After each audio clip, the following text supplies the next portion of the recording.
And that's Boys of Gregory Isaacs. You're locked on to the Clean First Sound with 99.9. It's 12:15 p.m. here in St. Vincent and Grenadines and the rest of Eastern Caribbean. It's time for Midday News, coming to you with the kind compliments of Courts St. Vincent Limited.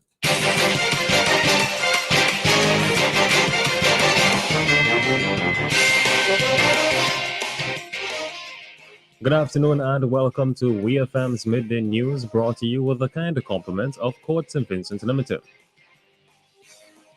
Celebrating style. The Courts Furniture event. Get up to 30% off on furniture, appliances, and accessories store-wide. Plus, if you pay with Courts Ready Finance, you pay nothing down and there's no payment for 30 days. This offer is available in store and online at shopcourts.com. Conditions apply. Promotional period April 1st to 30th, 2023. Courts, bringing value home.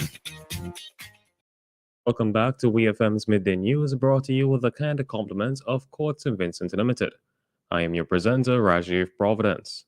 First, on the local scene, the Caribbean Public Health Agency CARFA has partnered with the Ministry of Health, Wellness and the Environment in St. Vincent and the Grenadines to further build capacity in the control of mosquitoes and mosquito-borne diseases using new Geographic Information Systems (GIS) technology. CARFA is engaged in the rollout of the regionally approved Integrated Public Health Surveillance Strategy project across its member states. Under one of the priority areas for this strategy, CARFA is seeking to build capacity in vector-borne disease surveillance. The vector control staff within the Public Health Department will soon begin using an electronic tablet-based GIS system to do premise inspections. This will replace the older, outdated paper-based inspection forms and modernize the operations of the Vector Control Unit. Currently, CARFA has convened training at the Fisheries Conference Room.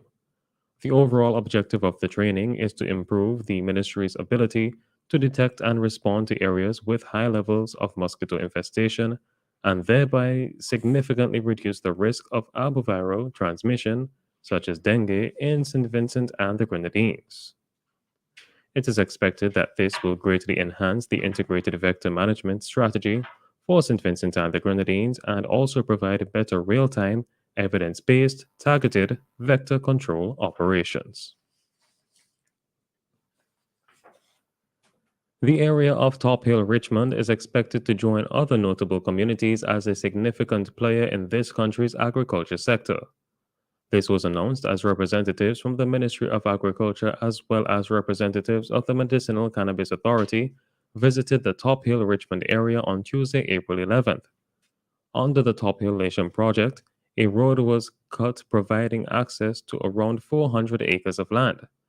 The project will also provide some 47 farmers, some of whom are traditional cannabis farmers with lands which they can use to be engaged in legal agriculture as well as to plant new crops.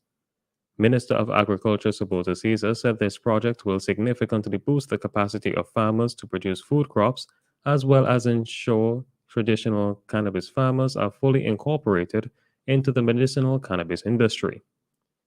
Minister Caesar said farmers in the area will also benefit from a wide variety of services provided by the Ministry of Agriculture, which include tractor, tilling, and labor services along with the provision of seeds and urea.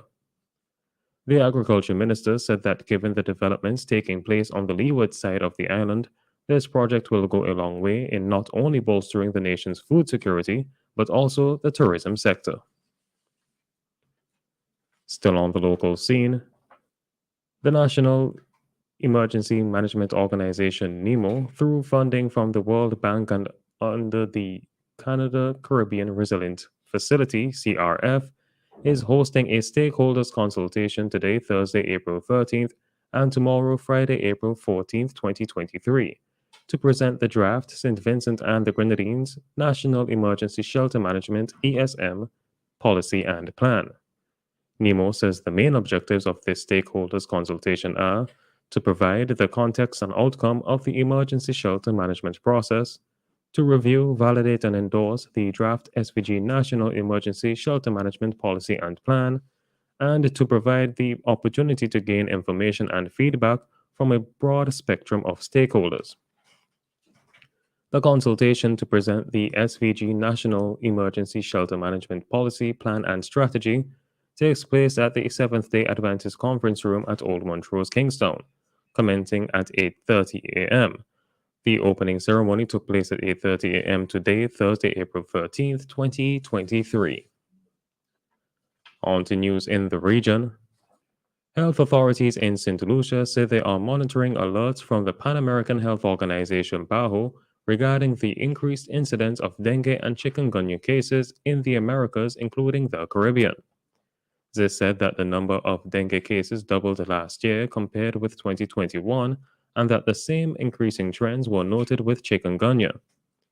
In a statement, St. Lucia's Ministry of Health, Wellness, and Elderly Affairs said although the majority of these cases have been reported in the South American countries, the Aedes aegypti mosquito, which is the vector responsible for the transmission of these diseases, is present in St. Lucia.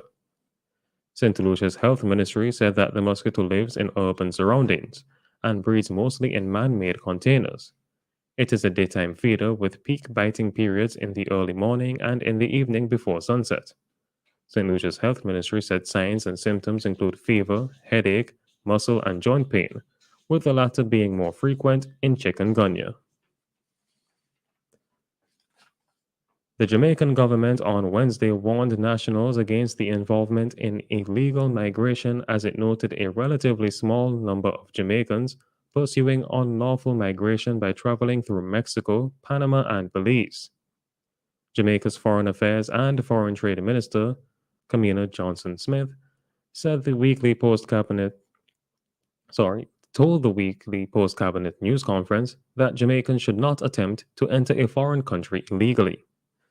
I am confident that the majority of our travelers to these locations are lawful and traveling for legitimate purposes, Johnson-Smith told reporters, adding, "We are very concerned that Jamaicans are taking decisions to travel in circumstances that are extremely risky and in some cases taking children with them, exposing them to dangerous situations including kidnapping, trafficking, and even death." Minister Johnson-Smith said that illegal entry affects the reputation of the Jamaican passport, despite the government's efforts to increase its security to better facilitate citizens who want to exercise their right of freedom of movement. On the international scene, the Sudanese army says a paramilitary group headed by General Mohammed Hamdan Dagalo has mobilized its forces in the capital, Khartoum, and other cities, a move that raises the prospect of confrontation with the armed forces. The army said in a statement that members of the Rapid Support Forces (RSF) were also moving into the northern city of Marawi in a clear violation of law that risked creating more tensions as Sudan goes through what it described as a dangerous juncture. The RSF said in a statement on Twitter that it deploys across the country as part of its duties and that its operations in Marawi were part of national forces operating within the framework of the law and in full coordination with the leadership of the armed forces. The RSF, which operates under a special law and has its own chain of command, is a powerful former militia that has been accused of widespread human rights abuses, especially during the conflict in Sudan's Darfur region.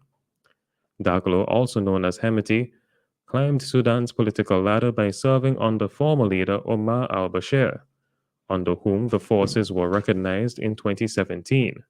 Al-Bashir was removed after a mass protest movement against him in 2019. And finally, in sports, Premier League clubs have collectively agreed to withdraw gambling sponsorship from the front of their matchday shirt by the end of 2025-2026 season. However, after the deadline, clubs will still be able to continue featuring gambling brands in areas such as shirt sleeves and LED advertising.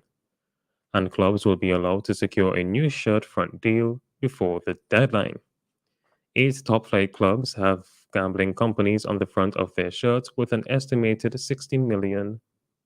worth an estimated £60 million per year. The announcement follows a consultation between the league, its clubs, and the Department for Culture, Media and Sport as part of the government's ongoing review of current gambling legislation. The decision will see the Premier League become the first sports league in the UK to take such a measure voluntarily in order to reduce gambling advertising. This has been WEFM's Midday News. I have been your presenter, Rajiv Providence. Join us again at 3 p.m. for WEFM's 3 p.m. News. WEFM's Midday News is brought to you with the kind compliments of Quartz St. Vincent Limited. Celebrating style. The Quartz Furniture event. Get up to 30% off on furniture, appliances, and accessories store-wide. Plus, if you pay with Quartz Ready Finance, you pay nothing down and there's no payment for 30 days. This offer is available in store and online at shopquartz.com. Conditions apply. Promotional period April 1st to 30th, 2023. Quartz, bringing value home. Did you know? Have you used them? Vertus